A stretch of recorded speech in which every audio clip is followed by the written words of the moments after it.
Thank you very much. Again, we join you to discuss now a bit of broader perspective, not only climate, but we will try to put all the ideas that came up in the last 2 days on green growth, going towards zero, into, if we may, a sort of policy architecture or something that can drive progress forward and really transform it. Now, we have a superb panel. We not only have an ambassador from government who has already been introduced, we then have the multilateral organization, UN Development Program, Olaf Kierven, who is the director for policy of a policy bureau based in New York. We have the environmental organization, WWF, with its Director General, Jim Leap. And then we have a business think tank, if I understand exactly the role of the Aldersgate Group, Peter Young, who is the chairman of Aldersgate Group, and is, in his other life, is as well strategy director of an environmental consultancy and member of a Green Economy Council here in the UK. Now, what I'd like to do is, and then actually going from business to the environmental organization to the multilateral, and then to get the government policy reaction, is to look at what are the key policies that are going to drive progress forward. We talked about lots of big money this morning. The trillions. I looked at one study which is very interesting, which is the UNEP Green Economy study, that has modeled the GDP evolution of the next 50 or 40 years, and that has found that if one would inject $1.3 trillion per year of stimulation rather into green business, water, energy, mobility, after 7 years of doing this consistently with certainty, as we said, well, the economy would catch up on business as usual, create more jobs, create more environmental quality, create more GDP, create more forest, create more agriculture. So how do we get this going, knowing that the time horizon of business and private investment in general is significantly shorter than 7 years, and that today a lot of public funders are in debt. Debt has never been so high. So how do we get some policies that will drive this forward? So we'll start with, it's a business meeting, so we'll start with a business person. Okay. Peter Young. Thank you, Claude. Well, I'm going to pick 3 things, and I make no apology for picking finance at the beginning. I think leveraging private investment to maximum effect is my #1 goal that we need to look at. We have already had stated by Chris Hunt this morning that there are billions of dollars available to invest in here, but they're not happening now. And we must use the government-backed investment vehicles. We've heard about the UK Green Investment Bank, which is something the Aldersgate has been very active in causing the creation of. We also have in Australia the 10 billion Clean Energy Finance Corporation. We have the UN Green Climate Fund. These are enormously important vehicles, but they must be used to address the political and institutional risks so that the market can actually address the technical risks, which it actually understands. It's the political institutional risks which is scaring off, I think, the private investors. And if you do that, then I think you'll get that acceleration for the low carbon investments in infrastructure and energy in particular. Energy is a little bit easier than food and water, which comes on a little bit later, but we must start that process now. The other thing that transition needs is my #2 ask, which is proper pricing and accounting of environmental externalities. We've heard quite a bit about that, but that in itself is dependent on robust systems for monitoring, reporting and verification, MRV, as described in Cancun. And that's important for carbon reporting, but it's even more so if we're going to bring in biodiversity and ecosystem services into the equation, which we must do because they are hugely valuable to us, and we are destroying them at a frightening rate at the moment.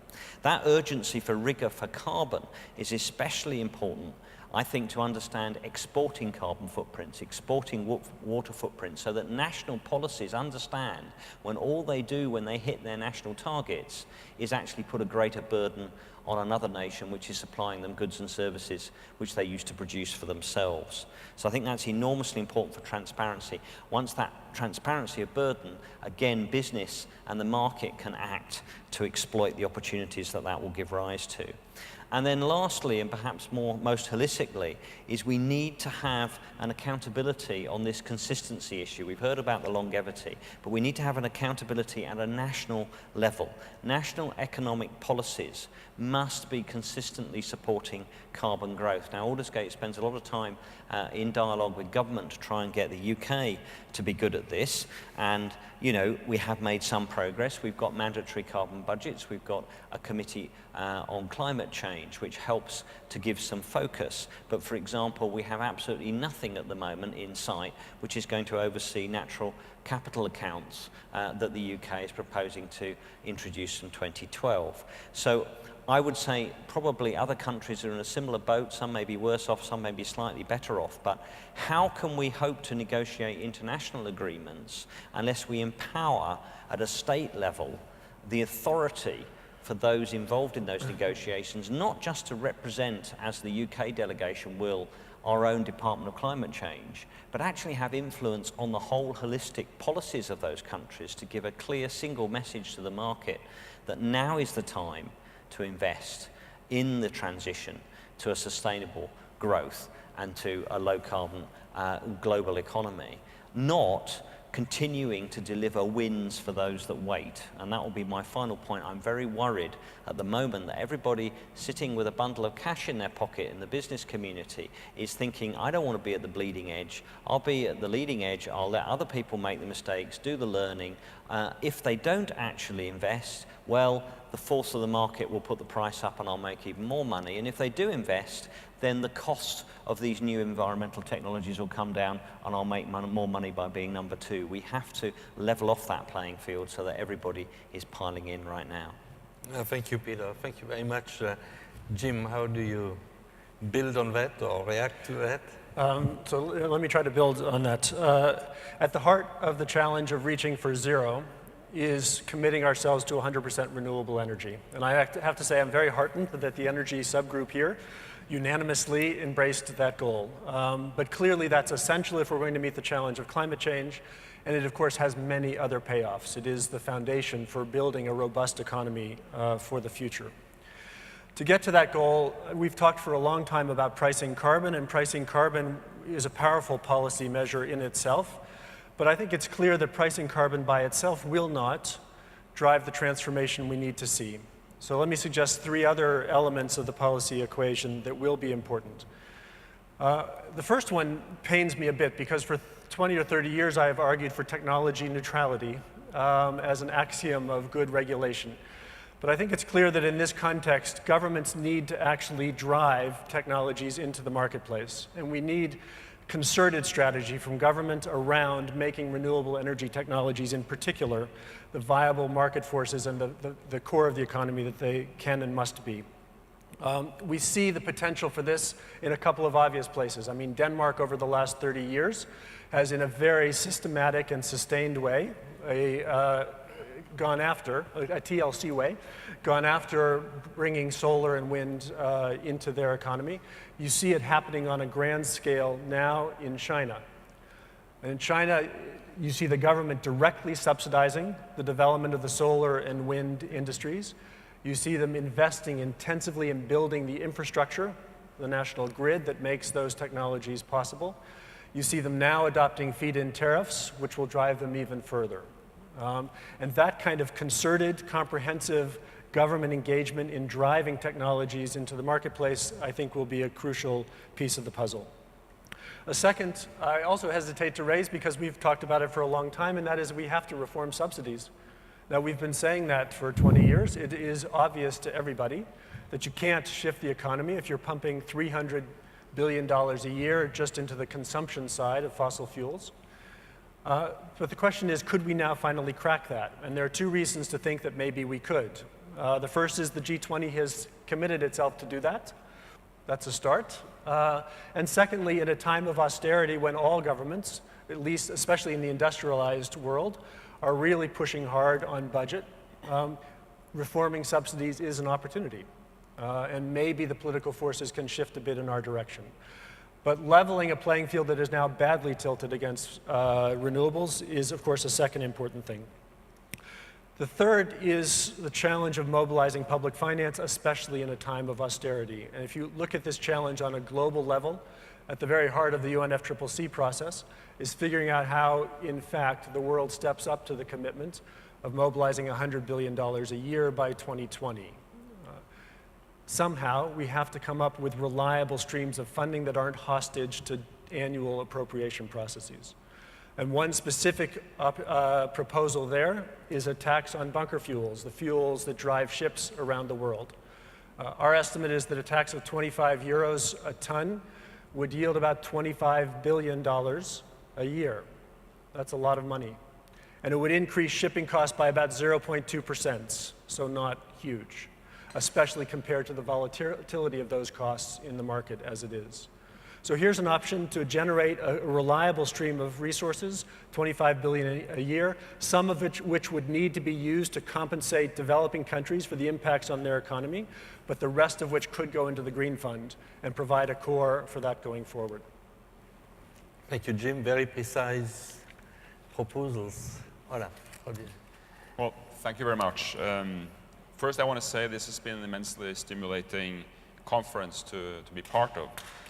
With big assertions, facts, ideas, and even breakthroughs presented. The level of ambition is as breathtaking as it is necessary.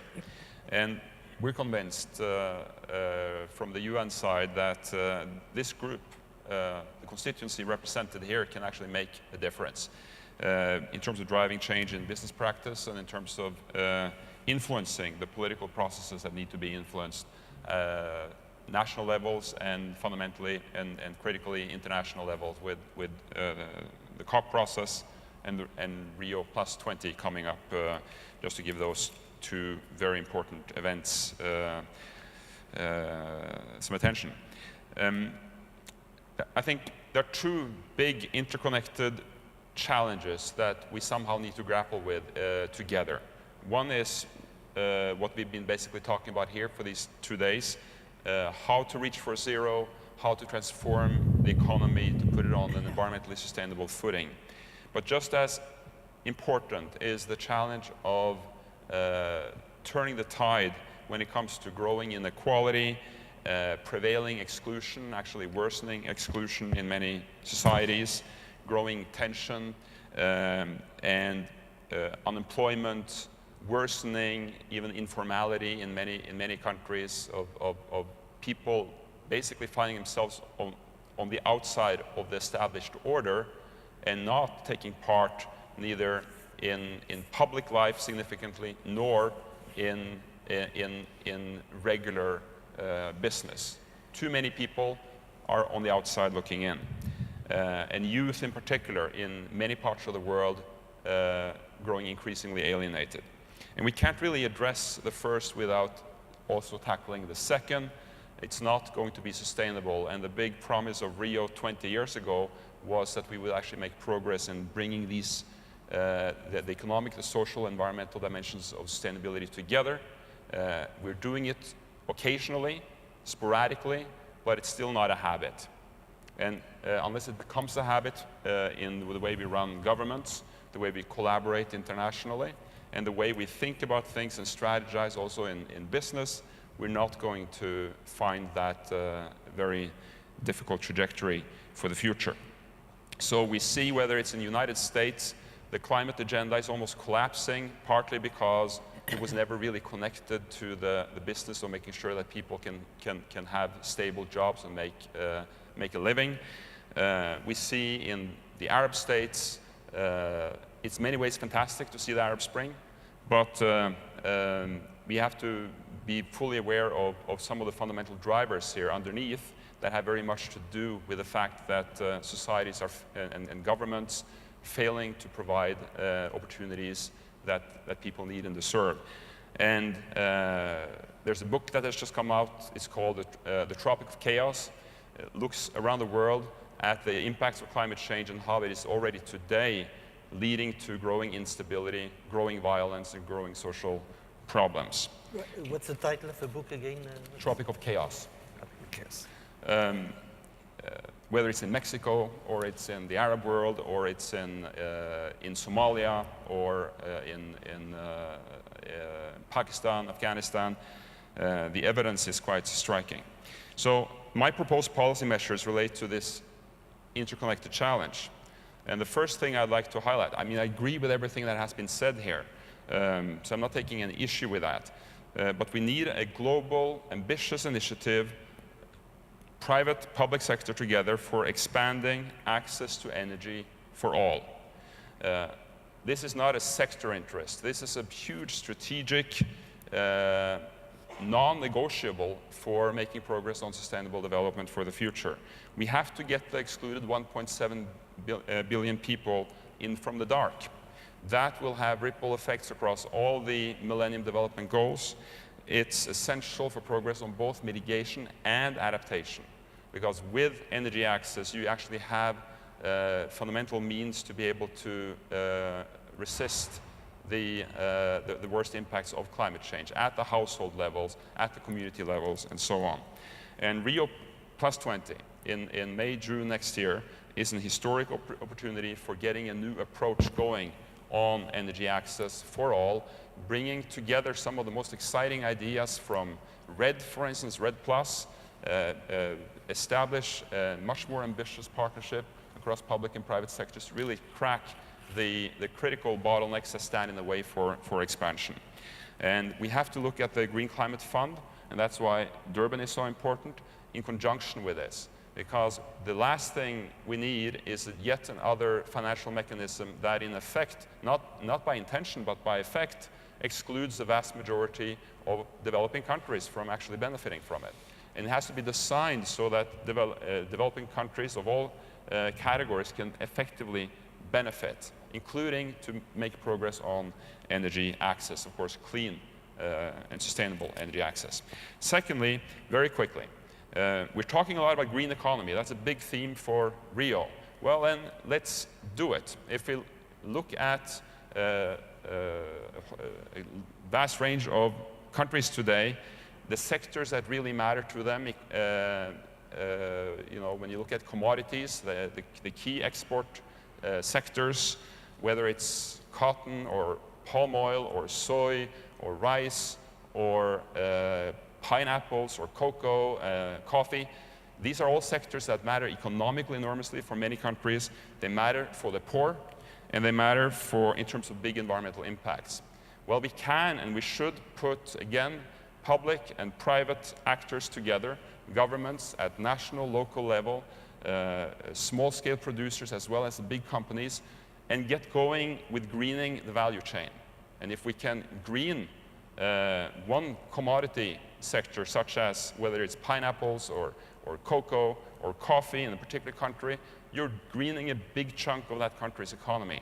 And you're also helping green the entire chain up to the consumers around the world. And that in itself is doable. It's something we can commit to. And certainly from our side in the UN, something we would be delighted to help facilitate. And third, let's dare to think big about change and opportunity. This is not so much a policy measure as a leadership measure. I mentioned that the world is becoming more unequal and volatile. It's also becoming much more connected. And the two, of course, are connected as such. That's why we get the Arab Spring. Some people believe that we are entering a world where also the democracy itself and the social order will be transformed. Voice will matter much more than votes. And I think both as governments, United Nations, but also you in the business community, you have to tap this current and don't run away from it or pretend that it's not there. The fact that there's so much pent-up frustration out there in huge segments of society, in the developing world, but also in the old developed world, is actually something that can be tapped. if we dare to think big. And we have to give people a stake and a reason to participate in this new world. Governments actually don't know how to create a more inclusive society in terms of building the institutions that can provide legal protection and opportunity for all. That's why 4 billion people basically live on the outside of the rule of law today in the world. And we need a partnership also that can bring the right technologies to bear to actually help build institutions that can provide the modern forms of citizenship and legal empowerment that we need. We heard yesterday about biomimicry. It was mind-blowing and paradigm-altering examples that were given. Meanwhile, we have excluded marginalized populations depending on forests, ecosystems, with unique knowledge. And we have now, in the context of Durban again, very important negotiations on technology centers. Well, let's bring these amazing facts and ideas together and think about what we can do with technology centers if we bring in the biomimicry breakthroughs and research that is going on in that context, and connected to the fact that we have all these people out there that have more knowledge than anybody else around ecosystems and biodiversity, and again, create a different kind of partnership and stakeholders. And finally, the MDGs, right? They're running out in 2015. They actually had an enormous impact around the world in shifting resources. You find this in developing country after developing country after developing country, a huge impact. Even if we don't completely reach them all by 2015, they've already been a success. So aspirational goals are important. But let's think about what are the goals we need beyond 2015 for the next 15 or 20 years. If we can have that global conversation that involves business, but also for the first time really a genuinely global conversation with citizenry about what goals do we want to come together as a global community around for the next 15, 20 years, I think that in itself can be a major contribution to building the kind of shared responsibility and shared drive for the kinds of sustainable development future we need for the future. Thank you very much, particularly because you enhanced the scope of this discussion by bringing in inclusion and by bringing in greening the value chain of commodities as well as access to energy.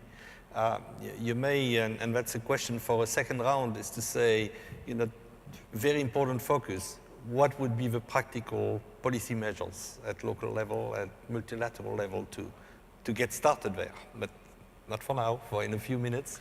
And I'd like to invite you to give your view as well on policies that will accelerate. Thank you, thank you. I'm also very, very pleased to be here. I am heartened by the forward-lookingness of this forum and the ambitiousness of it. In the call to action last year, you wanted an increase in global temperature to be kept below 2 degrees, which is in accordance with what many developing countries would like to have. Level of ambition in your call to action, all the things that you had excited me, because ultimately as governments, we negotiate on your behalf. You are our employers, you pay us, you keep us, so we must be accountable to you and we must be aligned to your wishes. So I'm really very happy to be here. My view is that for developing countries, before you get to what needs to be done on transitioning to the green economy, there is action that needs to be done to demystify the concept. At the moment, many developing countries view it with suspicion. They're not quite sure what it means. Others, perceptions of it vary.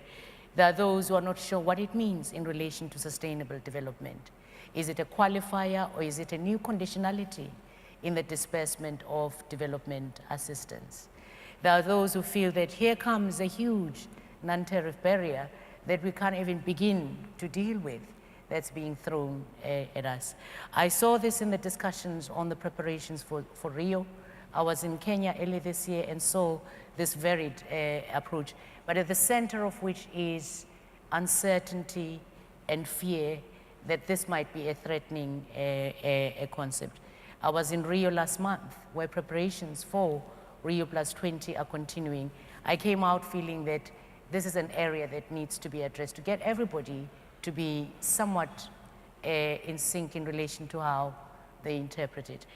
But I think for me also there's a sense in which business leads in demystifying concepts. So the first step I would suggest is information to demystify this. For us in South Africa, it has to be a way of doing things. Greening the economy has to be a way of greening things, of doing things if we're going to achieve sustainability in terms of growth and address inclusion, because we have a high level of employment.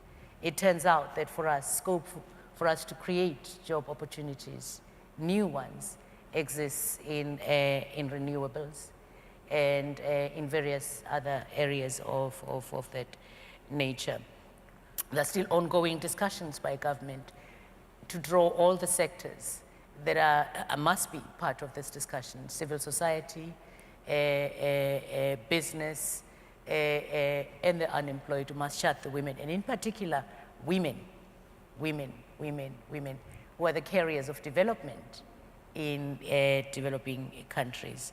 So the policy areas, I think, that I would say people in the developing world should champion is access to finance.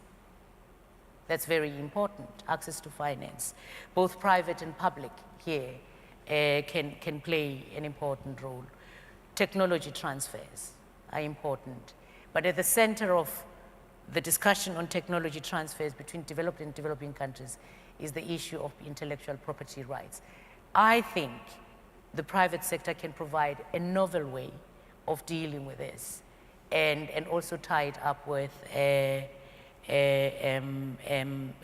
finance. This would then, I think, boost, I think, results in the area of renewables, in shifting economies. If you have the finances, it would lead to maximum results in the area of energy if you were to make energy accessible to all. But it's important for me that I think the private sector is highly active and interactive in the manner in which the debate is progressing, because it's not just about debating the issue, it's about getting something done on the ground. So enter the space in the preparations up to Rio, as I have a comfort that you'll do so in a way that's not alienating to developing countries, certainly on the basis of your call to action. You are in line with them. Thank you. Thank you very much. Two points I just to pick up with the panel. On one thing, you know, anytime you go to a conference like this, you will find business people with a very high consensus and really an exciting perspective. And you find a lot of alignment with what Jim is saying, or what Olaf is saying, or what Joyce is saying. When you step out, you go to the other business meetings where you don't see the people here, particularly in sector groups and in Chamber of Commerce.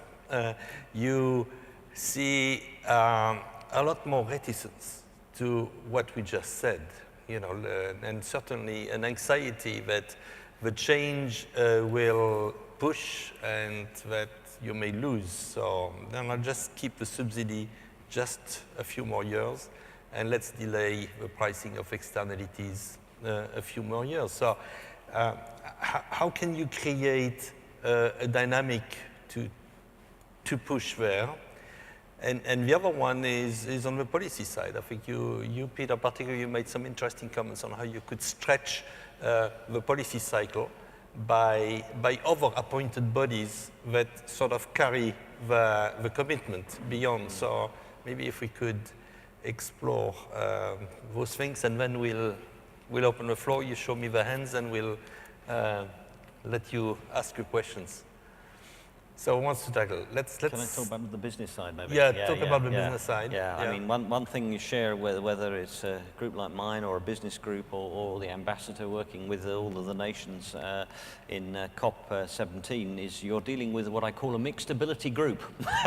And you have leaders who are willing to take some risks, who are visionary, and you have those who are very skeptical and wish to take a low risk, as I say, don't want to invest at the front end. They want to wait for other people to make mistakes and come in. And how do you get consensus around that? Well, I think that the first thing that's already been said is you must have good information. And the more, there is an obligation on everybody here today who understands, I think, the issues, the high level of debate that's taking place, is to simplify that and communicate that in a way that every business can understand, and indeed every citizen can understand, because these are not difficult things to demystify if you are focused on what our overall objectives are. Where they become complicated is where they become sectorized and brought into context, where there is all sorts of self-interest and entrenched positions which complicate things. But I would say there's perhaps just two things I might say about dealing with the business conundrum. I think one which is very positive is the whole issue of looking at supply chains and looking at the whole holistic life cycle, cradle-to-cradle approach of the goods and services that we all need. Once you do that, you have to engage all the way through. And I would say there are 4 sectors which are critical to crack in the next few years, where there's a lot of progress but still much to be done. And that's around our built environment and construction. It's around food, and it's around water, and it's around power, how we get our energy. I'm very optimistic on the last of those, because if we can achieve this renewables target, then actually it opens up a lot of applications of energy which will allow much more inclusivity than if we are looking at that in some kind of rationing sense. And in dealing with those fears that the ambassador talked about, that some have about sustainable development being code for constraint, I think it's very important that we have solutions which don't impose constraint.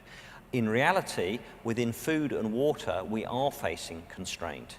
And therefore, we must work right the way through the whole supply chain, I believe. And I think business can play a big role in that, because one of the advantages of big business is they have the reach across all the different regions and political systems in the way that they deliver and supply their companies. And then coming back lastly to construction, I think that's enormously important for engaging at the local level.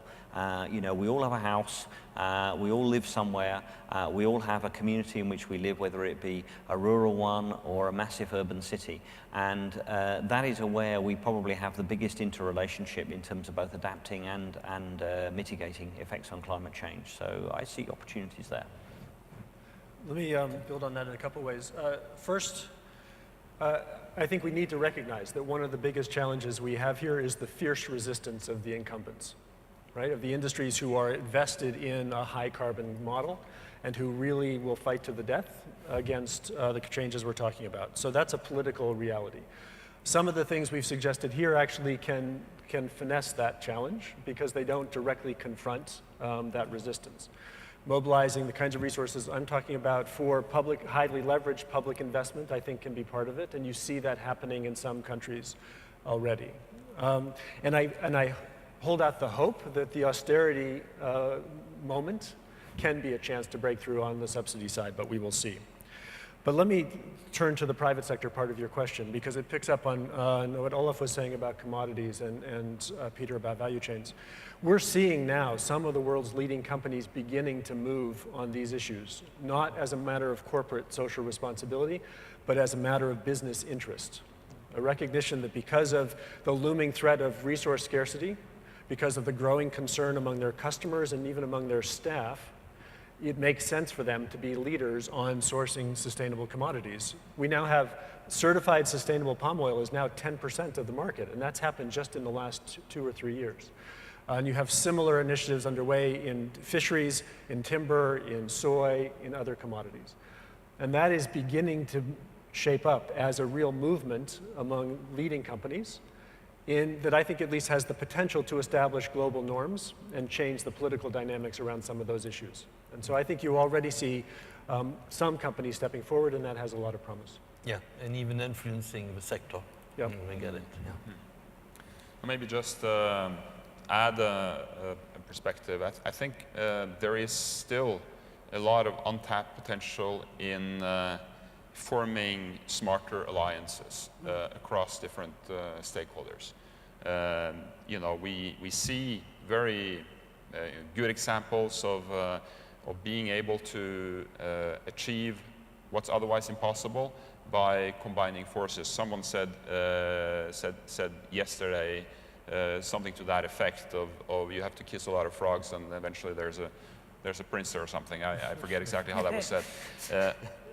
But I really think this is something we have to zoom in on as a matter of priority, of forming the kinds of strategic alliances that can actually tackle specific problems and show that there is a way forward in tackling specific problems, whether it's the combined the challenge of moving forward on renewable energy and expanding access. I think we have a historic opportunity. If there's one issue there is traction on towards Rio next year, it's energy, and it's becoming the key priority for the second term of the Secretary General of the United Nations. And we see tremendous mobilization from many actors. So if you can get that going, that would be really big. But I think there are several other domains as well. And I like these kinds of meetings because it really gives food for thought for the kinds of partnerships that can be imagined. And once you imagine them, you can actually move on and start implementing. Thank you. I may turn it a moment to the floor, to the audience for getting some additional suggestions and questions, and we'll take them from here. Show me hands, you know how it works. There is a mic, you introduce yourself.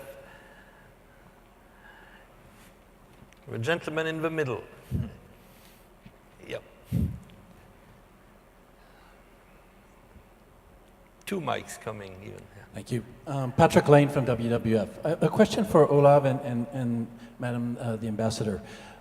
You mentioned the role for business in studying value chains and commodities and intellectual property transfers, et cetera. I wonder more specifically for these key conferences that are coming up now that are basically intergovernmental in nature, is there a role for business, for the captains of industry to try to influence what's going on there in any way to maximize the chances of success at these upcoming conferences? What would you like to see captains of industry doing?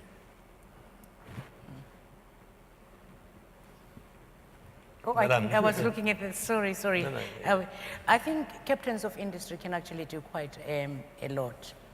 We're having an asymmetrical discussion today where the developed world is more or less in a state of readiness to be able to transition and has all the technology and the finances and everything that is advisable, that is required.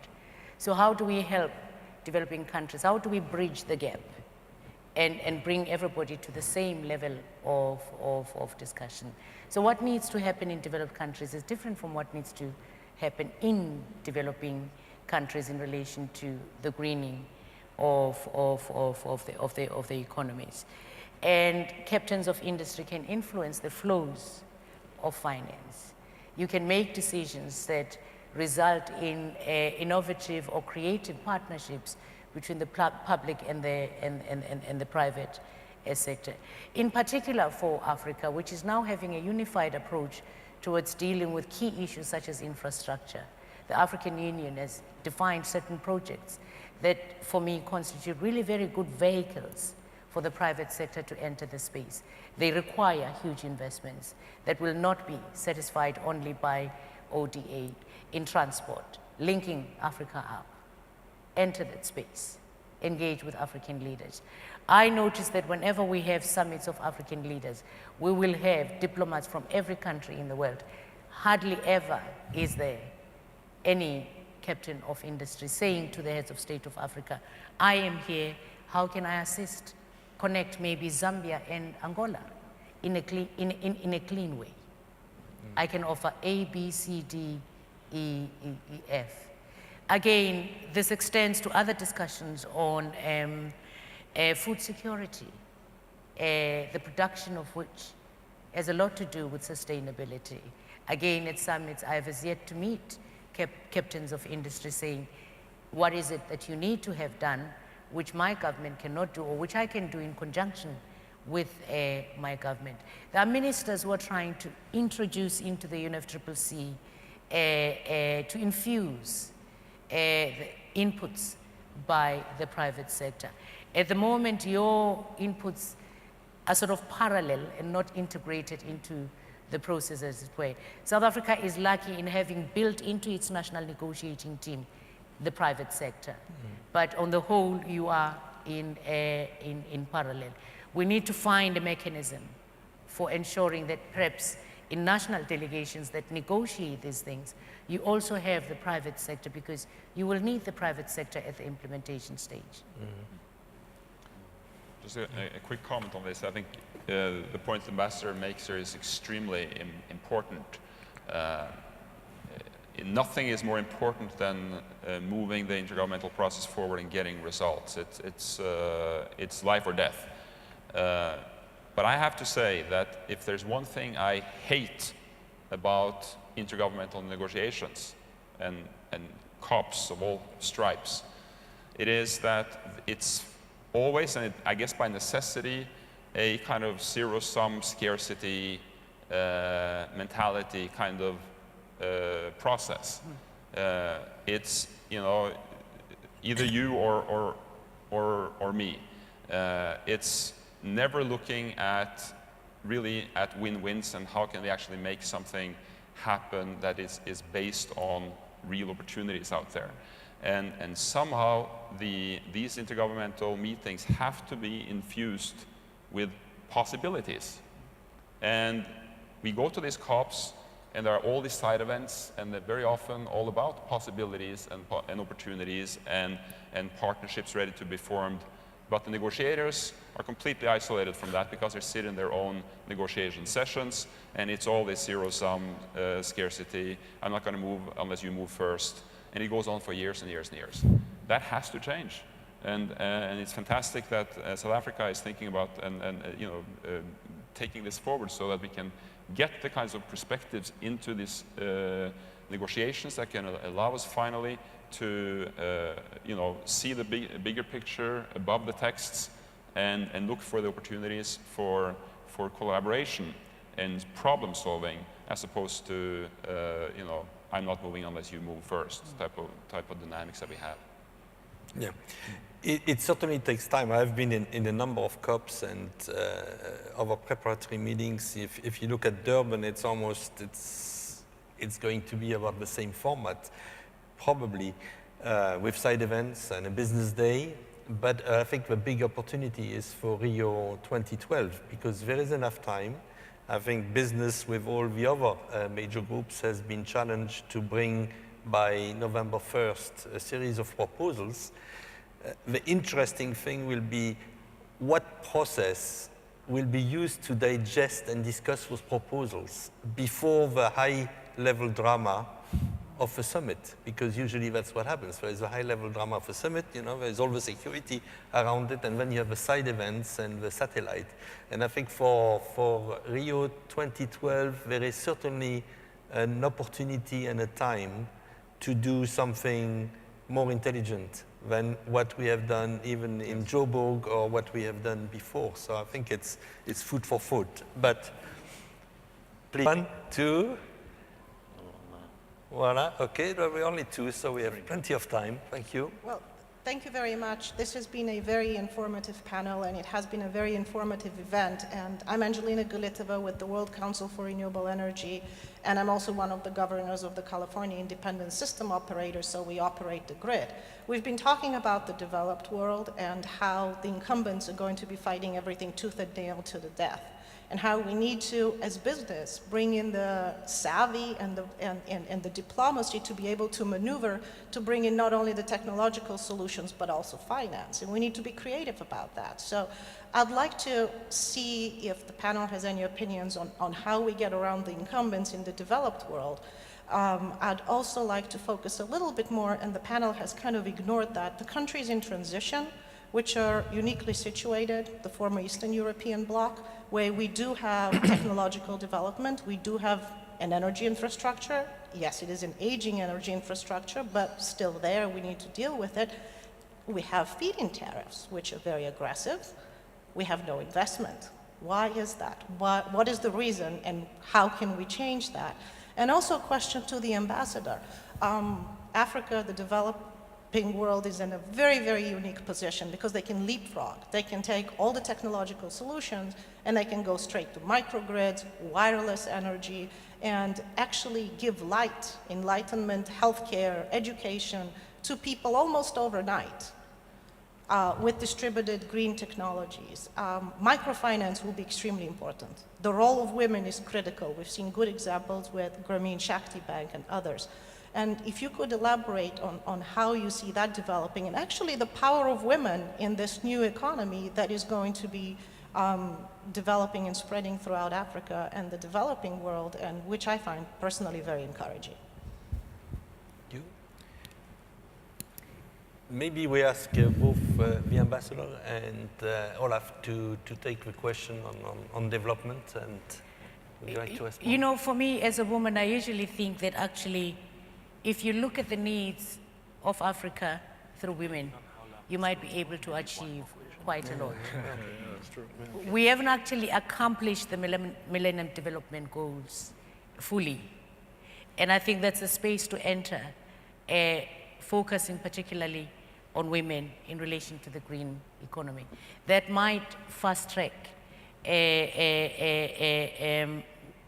what's being done and ensure that we meet some of the goals. Finance is very, very important for women. Very, very important for women, especially in the area of renewables. Access to technology is very important to them. But these, I think, for me, are the things that work where you get the private sector working with governments, not waiting for ODA to flow, but finding your own space where you work with women and work with NGOs in villages. You start up projects. There are things that are being done. Indigenous knowledge exists, but it cannot be developed further because there's no finance, and that cannot be reproduced because you do not have the means. And yet, if you did that, you also solve the issue of unemployment in rural area. There's a lot of scope for things to be done. But again, I think for me, the partnership with the private sector, is really very important in fast-tracking things as it were. Now, the private sector, I find, usually does not take up its space. This is why I keep on in these processes. Certainly in South Africa, I had to really, really be rough with them and say, you can't sulk in your corner and say decisions are being made for you, and yet you do not inquire as a taxpayer how a certain position was taken at a previous COP and how a position is going to be taken at a COP to come. I know that with the Rio process, countries have set up, Rio plus 20, processes to allow different sectors of society to come up with national positions. This is what we're going to do in South Africa. I encourage that in all of the countries. Ask questions. Don't just be about business and profit. Ask, because it's important. You make government accountable, and it exists because it can draw on your taxes to run things. Just the other part of the question, if we could split, if Olaf, you could talk about leapfrogging, and Jim about how you push the incumbents to get the light and move. Thank you. Well, I think the leapfrogging opportunities are clearly there, and we've seen such powerful examples in recent years of leapfrogging at work in the information technology area, for instance, and cell phone technology. Africa today has more connections than the United States. Who would have thought that 5 or 10 years ago? So leapfrogging is possible. I think some of the ideas that we've already been talking about around different kinds of private partnerships around whether it's commodities or it's around making breakthroughs in renewable energy, energy access, are the kinds of things that are needed to achieve a step change. You know, move away from the successful or not pilot projects here and there to take more powerful sector-wide approaches with sufficient ambition built in is a kind of solutions we need. I'm not sure if I'm going to venture into trying to provide an answer to the question of why we're not seeing the investment that one could expect in many countries in transition. I think you're pointing to something very important. It's something that deserves much more focus than it's getting, but I'm not going to pretend that I have the specific answers to it. A big nudge to the incumbents. How do you do Okay, that? So I'm going to be a little bit difficult. I'm going to say something quick about access and then say about incumbents, because the energy access issue is crucial. And I think we actually have an opportunity to really break through on that in a way that does help us also reach a renewable energy future. And Rio is clearly a big opportunity there because it is the only issue that has traction, well, at least one of the few that has traction. But secondly, some of the multilateral banks are actually doing creative things in this sphere along the lines that Peter suggested, using public funds to leverage at a very high level private sector investment. In solar, the Asian Development Bank with solar energy in India, the African Development Bank with solar energy and wind in Africa. So I think there are paths there that are quite interesting. On the incumbents, a couple of things. I hope we can, in a place like the United States, begin to shift this debate to stir some concern about competitiveness. Because as China takes off in this field, someone is going to have to wake up and realize that the US and others are getting left behind. And I hope that begins to change the dynamic in ways that resonate in new audiences. Second, I think we should be careful not to be too obsessed with the incumbents, because the real need here is to create the new energy majors. The energy majors of this century. And I think there's a lot government can do without direct confrontation of the incumbents to help spur that innovation and growth in the new sectors. Okay, thank you. One last question. I hope it's a short question, so we'll give you short answers. Yes, extremely short, Claude. I'm Eric Turner from AECOM. I have a question for the panel concerning the involvement of industry in these global negotiation processes. We've been talking a lot as if there's only one kind of industry and business. Clearly there are two. There are publicly quoted companies and there are private companies. And with the publicly quoted ones, the people who often speak for those are very constrained by their constituencies, their boards, the street, the value of their shares. Whereas private companies are to a large extent much more free to, if you like, have ideas and live up to them and make, meaningful commitments. So my question is really, when we're looking at the involvement of business, should we be putting more of the emphasis on large private companies? And let's not forget that many of the biggest ones now are in China and India, where the spokespeople for that, those ideas can actually deliver. Whereas many of the people, although they represent huge corporations that are publicly quoted, can't really do that because they're not speaking for themselves, or if they are, they can't deliver because they're constrained. Thank you. Peter. Yeah, just to respond to that, I mean, for me, the key issue you're raising between the private and public is actually, that's the symptom. We want to go back to the cause, which is actually our institutional investment habits, which are driving the publicly listed companies to perhaps behave differently. Because at the end of the day, the only reason the privately listed companies maybe look a little braver and a little higher risk appetite is actually because they think they'll get a better return at the end of the day from it. So it's actually something about our shareholding system, and in particular, the drive of our monetary system. So a lot of pressure, I think, needs to go on, particularly pensions and the bigger institutional investors, to really wise up to the issues we've been talking about. I think they're still challenged by those, and they need to become very competent and capable in that, so they can actually ask the same questions as the family members around the big private companies who actually make those decisions. That said, I mean, I think it's very important that we do not fossilize the representation of of business at these international events. We need to look, absolutely agree, we need to look at the future power companies, actually the future companies right across the piece. We're going to see quite a major change. And the companies of the past are not necessarily those of the future. And the clever thing is to make sure that we have proper representation from the BRIC countries, from indigenous businesses there. We have proper representation from some of the emerging technology sectors which haven't yet produced their big global, as well as some of those who expect to be there, so that we get a better representation. I think that is an issue for business to actually be able to be more representative and more inclusive in order to give the right balance of opinion and debate. Thank you very much. Time has come up. I think we heard a very good stress on some of the policy measures. Back again to pricing externalities, to providing funding for catalysis of private investment, stretching the time horizons, the famous LTCs.